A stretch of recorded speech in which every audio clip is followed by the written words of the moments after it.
I'm Tish, just a fat chick who loves herself despite what society says a woman should look like. Now, I have struggled with body image issues my entire life. From a very young age, I was bombarded with messaging that, being chubby and being fat and just having a body that didn't look like anybody else's body, that there was something wrong with me, that I wasn't likable, I wasn't lovable, I wasn't enough just as I was. In today's video, I want to talk about, my journey from going from self-hatred to what I am today.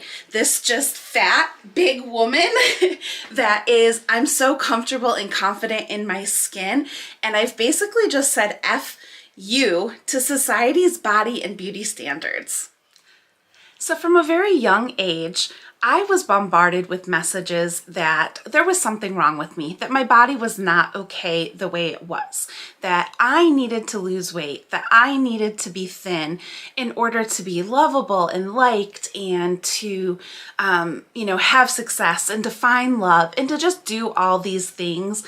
And it was even, I had to be thin to wear shorts and tank tops and sundresses and a bikini and a crop top.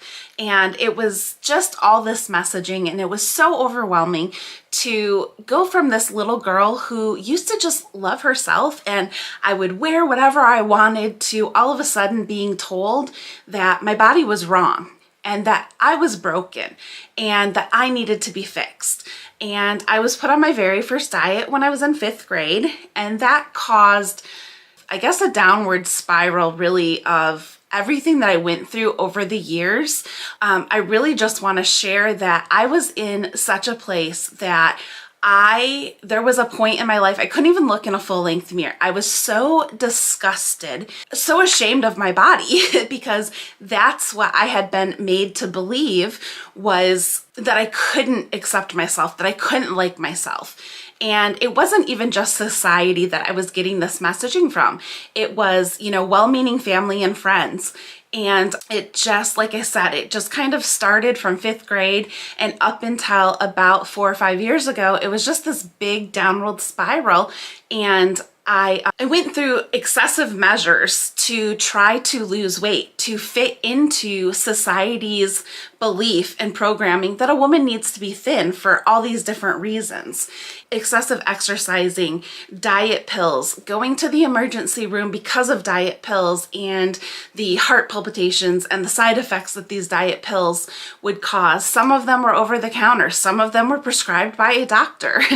And then in about high school, but it really picked up when I was in college, binging and purging. I never realized that the binging and I knew that it was wrong, but whenever I was binging and purging to lose weight or to maintain this thinness, and I was never thin, even at my thinnest, I was still bigger.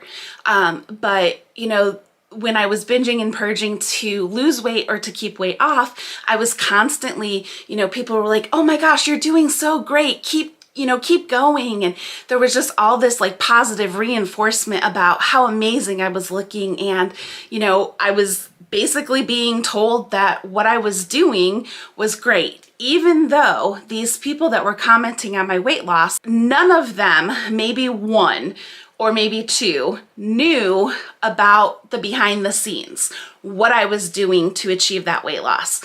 It was just, I hated myself so much that I was just constantly striving for something that I was never going to achieve that thinness. And for the longest time, because of the programming that I started getting from such a young age, I believed that my value and my worth came from the number on the scale. And thank goodness I don't believe that anymore. But when I hated myself so much, and I'm not even just talking hated my physical body, I just hated myself. There was so many things that were happening to try to numb and to not feel what I was really feeling. And I didn't even really know like who I was. But my journey started way back when I went into AA, and I have all these women around me at these AA meetings at the tables, and they're all, we'll love on you until you can love yourself. And I'm thinking, y'all are batshit crazy. I don't need no freaking strangers loving on me. I just want to get and stay sober. Well, hindsight is 2020. I had no idea that part of like staying sober and living a sober life, I had no idea that that also entailed like learning to love myself. So they weren't crazy when they were telling me, we'll love on you until you can love yourself. So I did tons and tons of, inner work, personal self-development work, self-help, whatever you want to call it. I, was in therapy, and I still see a therapist off and on today. Fast forward to 2017. By this time, I felt like I was a completely different person.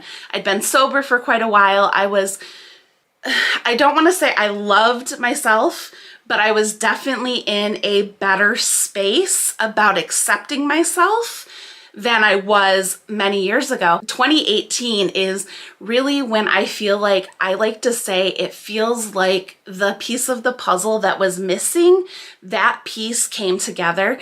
And what I mean by that was, so yes, I was in a better place with, kind of accepting myself.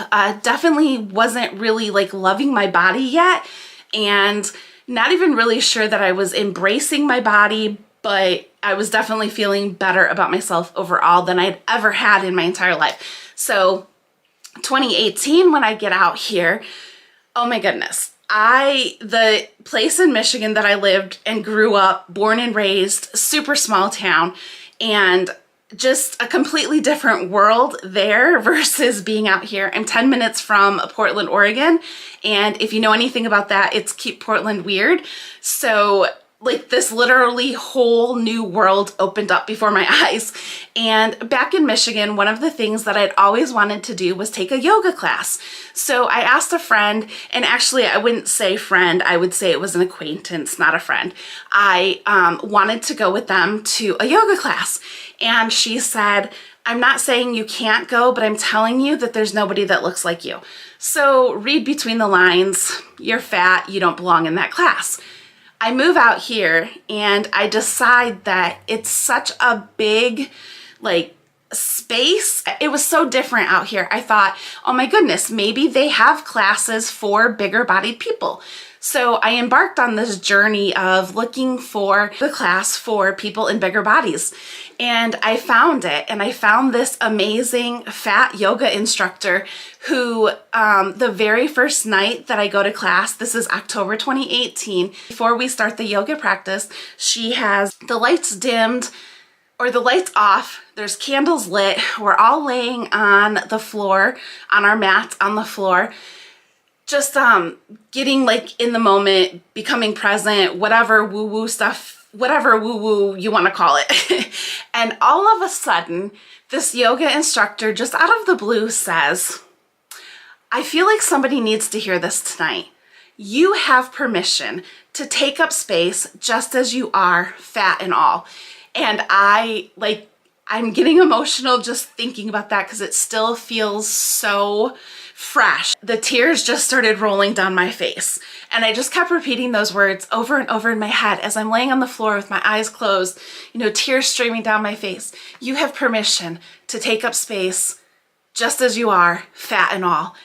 And I walked out of that class that night a changed woman. I walked out with my head held high, my shoulders back, and I made a commitment that from that moment forward, the diet industry was never going to make another dollar off of me. I was not going to let the diet industry profit off me believing that there was something wrong with my body that needed to be fixed. That was the moment that for the first time in my entire life, somebody was telling me, you are okay just as you are. You are okay. You are beautiful. You are allowed to take up space just as you are. And I say I didn't need permission none of us need permission to take up space just as we are, but I did need permission because for whatever reason, they say that when the student is ready, the teacher will come. That was definitely the teachable moment for me because that was exactly what I needed that moment in time. And I got home from that yoga class and the scale got thrown away. I ditched diet culture and I made a commitment that I don't know what this means, because all I'd ever known was diet culture, yo-yo dieting, restriction, excessive exercise. That's all that I had ever known. But I knew in that moment that I don't know what this means, but I know that I want nothing to do with any of that stuff anymore. And that night, it all clicked. It was literally that piece of that puzzle that was missing, and it just came, it just fit. Like the puzzle just came together. And from that moment forward, I just was able to love myself more than I had been in the past. I was able to accept my body for what it was, even fat. I was able to look in the mirror and just my belly is one of my biggest areas, and it's something that I always hated, and I just had this newfound love for it. Suddenly I was looking at it and being oh my gosh, these stretch marks are just part of who I am. This belly carried my son for 9 months. I just had this newfound appreciation and love for my belly. Just this new appreciation and love for this big, beautiful body. So this is the end of 2018. In that search for this, yoga class for bigger bodies, I also ended up coming across this open casting call for plus size models. And modeling is something that I had dreamed about when I was younger, and it was one of those things that I was always told, you're too fat. Fat girls can't model. And I decided I know nothing about modeling. I have no clue what this open casting call is going to be like. And I just decided I'm putting myself out there. This is something that I want to explore and see what happens.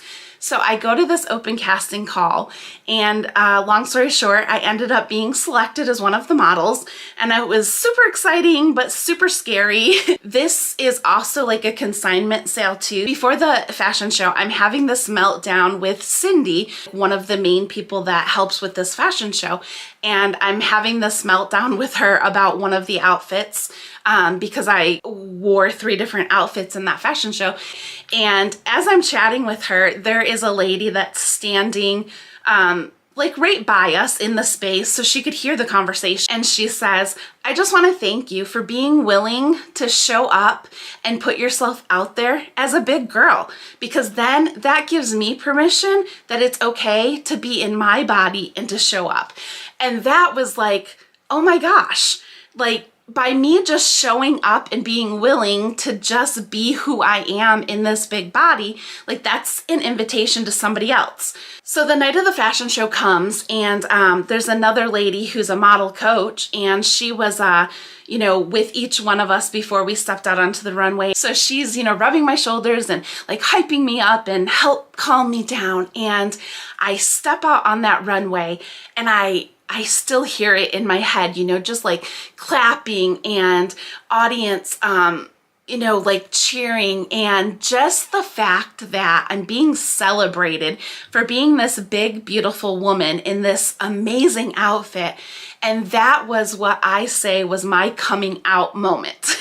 And what I mean by that is that I am literally saying to the world and everybody around that has ever, said something negative to me about my body, I was saying, F you, F society's standards of what a woman should look like. So, F your body standards, F your beauty standards. And I was just this is me. This is my big, beautiful body.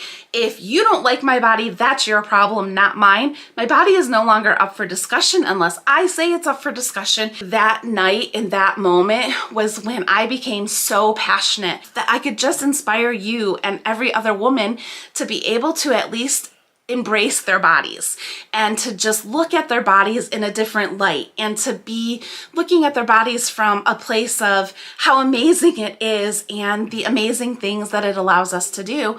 And that's how I really started talking more about body positivity and just showing up and taking up space authentically and in this big fat body in this world that says I shouldn't be taking up space confidently and comfortably.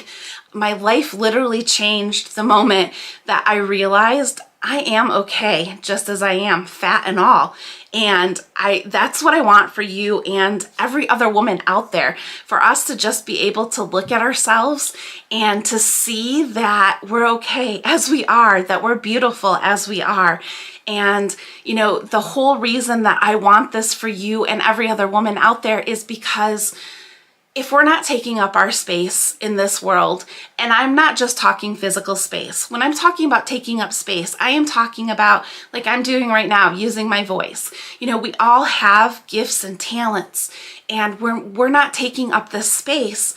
Nobody else can, and that's such a damn shame because people are missing out when we're not showing up. If you are struggling with body image, self-esteem issues, not valuing yourself and just not believing that you are enough or good enough as you are, you are. You are so freaking amazing, and you do not have to, you know, try to fit into society's beauty and body standards. You are enough just as you are.